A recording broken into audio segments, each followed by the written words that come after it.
Em muitos problemas, nós estamos diante de determinar as ondas propagando numa corda, que eu escrevo em termos de funções, f de x menos vt, mais g de x mais vt, e muitas vezes, né, nós também escrevemos f de menos x mais vt, uma outra forma de representar esta função aqui, né? Muito bem. Como é que eu determino f e g? Às vezes, essas funções são dadas, mas, muitas vezes, nós devemos levar em conta as condições iniciais, porque, sabendo como o movimento começou, em princípio, nós temos como determinar f e g. O que significa condições iniciais? Como o movimento começou. Mas o que é importante para se entender como o movimento começou?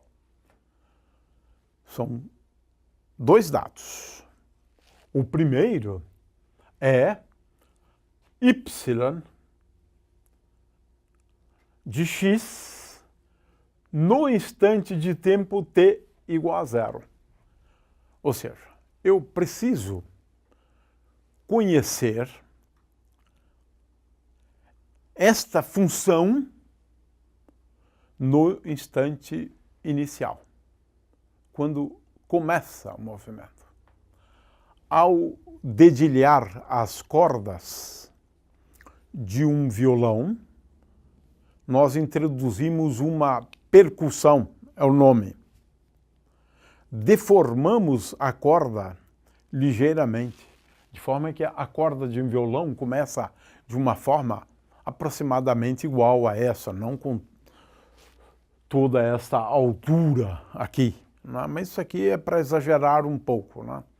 De forma que, no caso da corda de um violão, tudo começa com esse perfil aqui, com um pulso, na realidade. Depois nós vamos ver o que acontece com esse pulso.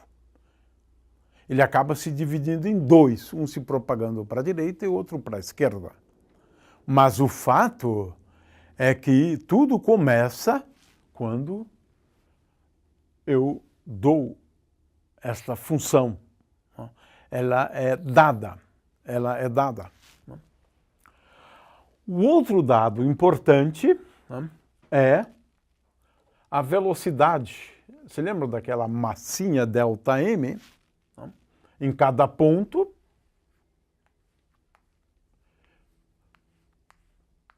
no instante de tempo t igual a zero.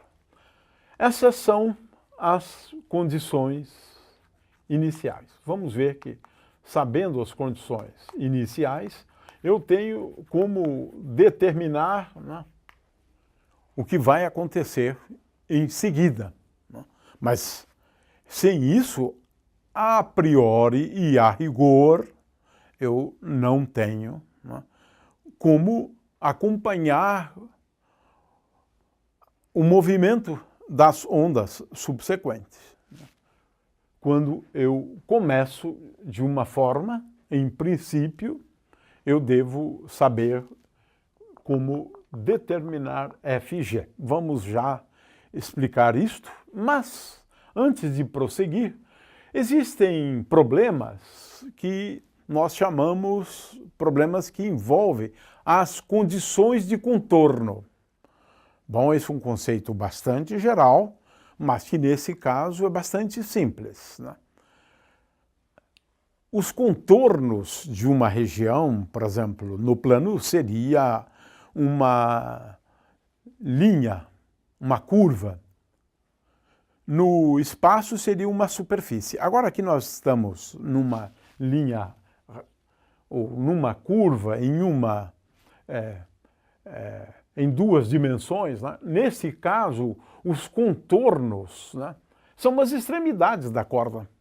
São as extremidades da corda.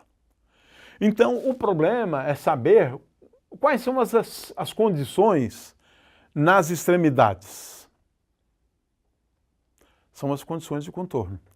Por exemplo, eu posso ter uma situação onde essa extremidade é fixa e essa extremidade é fixa. Estamos falando dos instrumentos musicais. Eu preciso levar em conta as condições de contorno também. Aqui, a corda não se movimenta, nesse ponto ela está presa, aqui a corda está presa. Então, as condições de contorno aqui é que y, né, de 0 e t é igual a y de L e t, qualquer tempo, igual a 0. A corda está fixa. São condições também, que às vezes a gente tem que levar em conta. Levar em conta as condições iniciais e às vezes também as condições de contorno. Por exemplo, a extremidade da corda, uma delas só uma, está fixa. Essa é uma condição. A outra não, mas uma delas não. Uma delas pode se movimentar livremente e vem uma onda, e o que acontece com essa onda?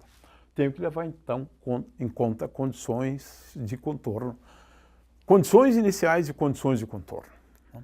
Muito bem.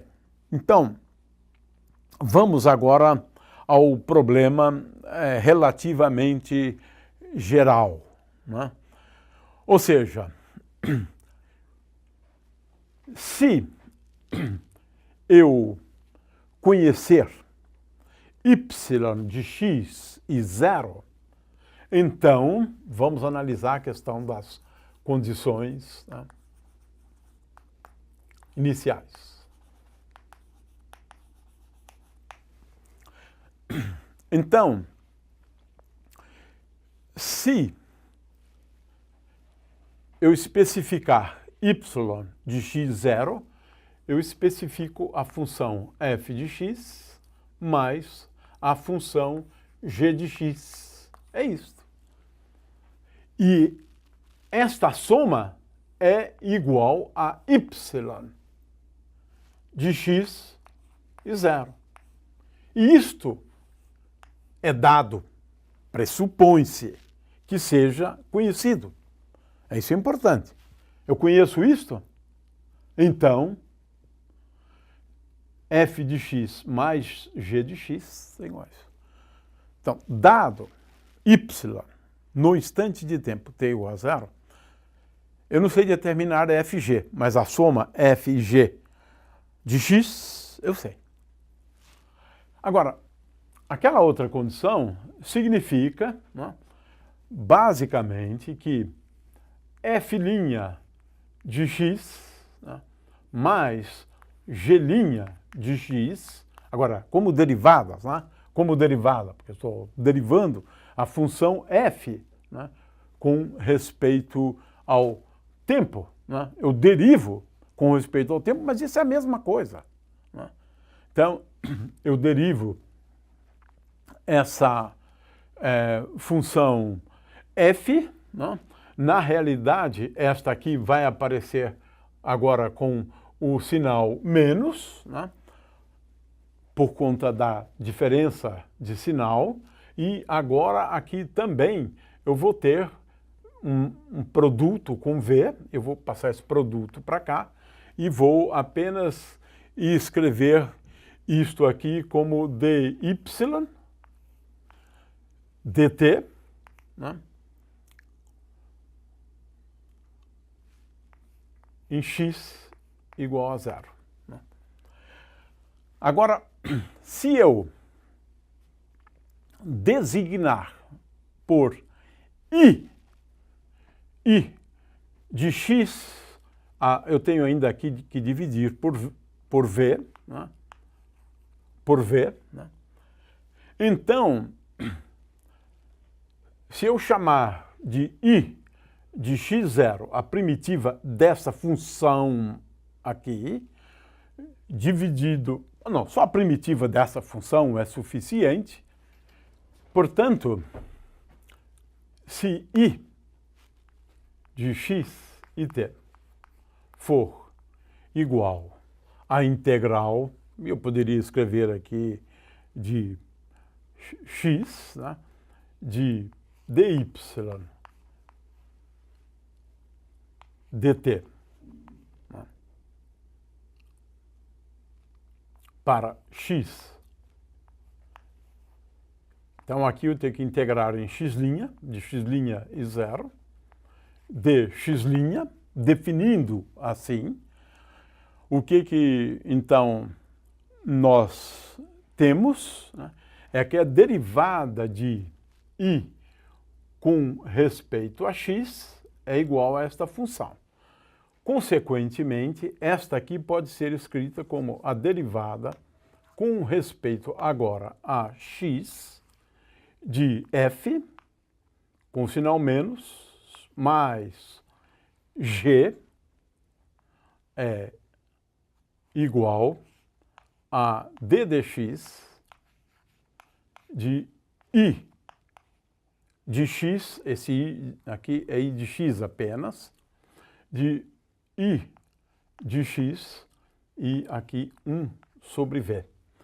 Consequentemente, eu tenho então as duas equações, f de x mais g de x igual a y de x e 0, e agora eu posso escrever menos f de x mais g de x é igual a 1 sobre v de I de x. Ora, somando, eu tenho que g de x é igual a meio de y de x e 0 mais 1 sobre v de I de x. E, finalmente, eu tenho, subtraindo esta equação aqui, trocando o sinal menos, eu tenho que f de x é igual a meio de y de x e 0 menos I de x dividido por v.